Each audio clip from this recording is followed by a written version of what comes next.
Hello दोस्तों, आप सभी दोस्तों को मेरे न्यू स्टडी चैनल में बहुत बहुत स्वागत है।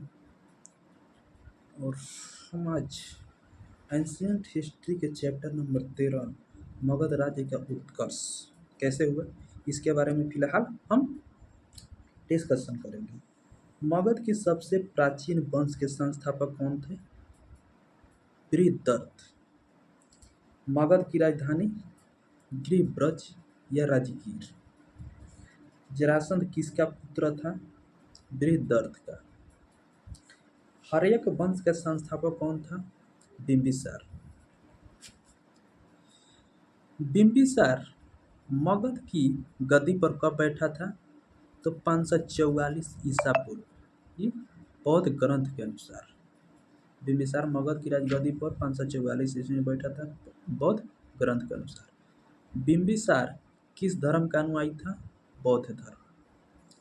प्रथम भारतीय शासक या राजा कौन था जिसने प्रशासनिक व्यवस्था पर बल दिया था?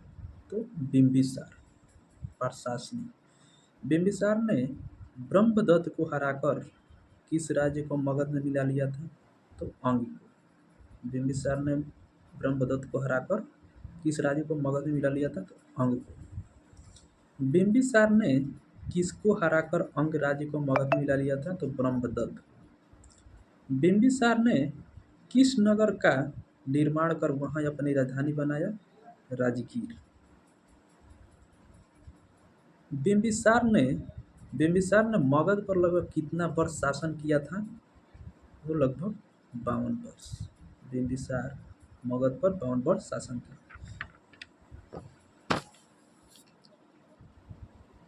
महात्मा बुद्ध की सेवा में बिंबिसार ने किसको भेजा था? तो राजवैद्य जीवक। अवंती के राजा प्रघोत जब पांडु रोग से ग्रसित थे तो उस समय जीवक को उनकी सेवा में कौन भेजा था? तो बिंबिसार। वैवाहिक संबंध स्थापित करने वाला पहला भारतीय राजा कौन था? बिंबिसार। बिंबिसार का पहला शादी किसके साथ हुआ था? तो कौशल नरेश प्रसेनजीत की बहन महाकोशला से। बिंबिसार का दूसरा विवाह किसके साथ हुआ था? तो वैशाली के चेटक की पुत्री चेलना से। बिंबिसार ने तीसरा विवाह किसके साथ किया था? तो मद्र नरेश जिसको आधुनिक पंजाब की राजकुमारी क्षेमा से। बिंबिसार ने वैवाहिक संबंध स्थापित कर अपना साम्राज्य का विस्तार करने वाला पहला भारतीय राजा कौन था? बिंबिसार। बिंबिसार की हत्या किसने किया था? तो उसका पुत्र अजातशत्रु ने। बिंबिसार की हत्या अजातशत्रु ने की। अजातशत्रु मगध की राजगद्दी पर कब बैठा था? तो 493 ईसा पूर्व। 493 ईसा पूर्व। अजातशत्रु का अन्य नाम क्या था? कुड़िक। अजातशत्रु का अन्य नाम कुड़िक था। अजातशत्रु किस धर्म का अनुयायी था? जैन धर्म का। अजातशत्रु ने कितना वर्ष तक मगध पर शासन किया? 32 वर्ष। अजातशत्रु मगध पर 32 वर्ष शासन किया था और बिंबिसार ने 52 वर्ष तक। अजातशत्रु का सुयोग्य मंत्री का नाम क्या था? अजातशत्रु के सुयोग्य मंत्री का नाम बर्षकार, जिसको पुरस्कार भी कहा जाता है। अजातशत्रु ने किसकी सहायता से वैशाली पर विजय प्राप्त किया था? तो बर्षकार के। अजातशत्रु की हत्या कब हुई? 461 ईसा पूर्व। अजातशत्रु की हत्या किसने किया था? उदयन। उदयन मगध के राजगद्दी पर कब बैठा था? उदयन मगध के राजगद्दी पर था 461 ईसा पूर्व। 461 ईसा पूर्व।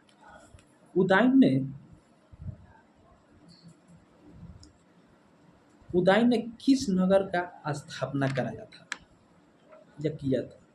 उदय ने किस नगर का स्थापना कराया था? तो सोन तथा गंगा के संगम पर पाटलिपुत्र नगर का उदयन ने स्थापना कराया था। उदयन किस धर्म का अनुयायी था? तो उदयन जैन धर्म का अनुयायी था। हर्यक हर्यक वंश का अंतिम शासक कौन था? नागदशक। नागदशक हर्यक वंश का अंतिम शासक था। नागदशक को अपदस्थ कर शिशुनाग वंश का स्थापना किसने किया था? तो शिशुनाग 412 ईसा पूर्व। शिशुनाग ने अपनी राजधानी पाटलिपुत्र से हटाकर कहाँ स्थापित किया था? तो शिशुनाग पाटलिपुत्र से राजधानी अपना हटाकर वैशाली में ले गया। शिशुनाग का उत्तराधिकारी कौन था? कालाशोक। कालाशोक ने अपनी राजधानी वैशाली से हटाकर कहाँ स्थापित किया? पाटलिपुत्र। शिशुनाग वंश का अंतिम शासक कौन था? नंदीवर्धन। नंद वंश का संस्थापक कौन था? महापद नंद। महापद नंद। और नंद वंश का अंतिम शासक कौन था? तो घनानंद। घनानंद किस विदेशी शासक के समकालीन था? घनानंद किस विदेशी शासक के समकालीन था? तो सिकंदर। घनानंद को युद्ध में हराकर किसने मगध पर मौर्य वंश का स्थापना किया था?